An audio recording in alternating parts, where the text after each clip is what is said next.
January of 2010, my son Ben had undergone 2 Decembers in a row with inpatient psychiatric care at the UW hospital. And the first time we were told by a hospital social worker that he was too high functioning and there were no services for him. And that was despite Ben had a massive brain hemorrhage when he was 7, and so he had multiple disabilities resulting from that, and then the mental illness piece came into play in high school and then post-high school. So this was in his early 20s. The second psychiatric stay, I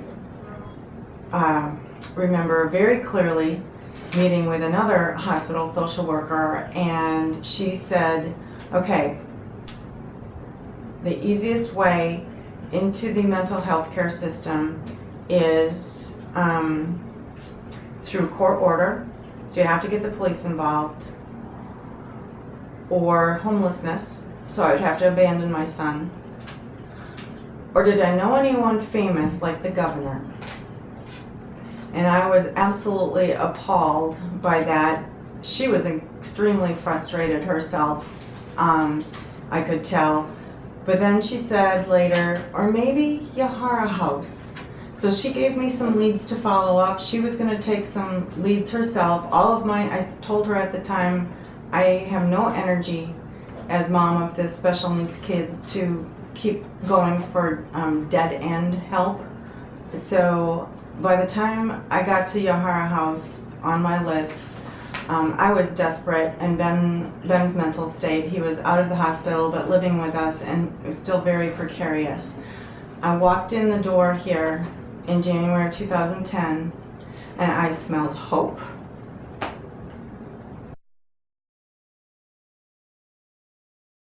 Well, I'll tell you, from the moment I did smell hope here, our lives were transformed. Actually, even before that, I spoke with Gail Marker, the director, executive director, on the phone, and I was at my wit's end, absolutely desperate, not knowing what to do. And she said, I am going to help you. And from that point on, our lives changed. So when we actually entered this building, and I smelled hope, and I read that sign up there,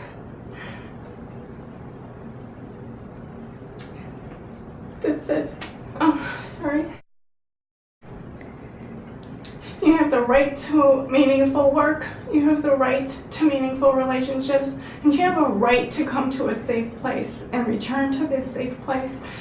And I said, I will do whatever it takes to get Ben connected with this marvelous building. And that's what happened. Yahara House, because of Yahara House, the support that he found here, he was able later that spring, he was well enough that I got him connected with the Madison Children's Museum as a one-handed juggler, volunteering.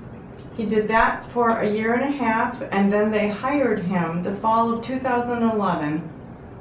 And then they selected him to be their community representative in Washington, D.C. when the museum won a national award.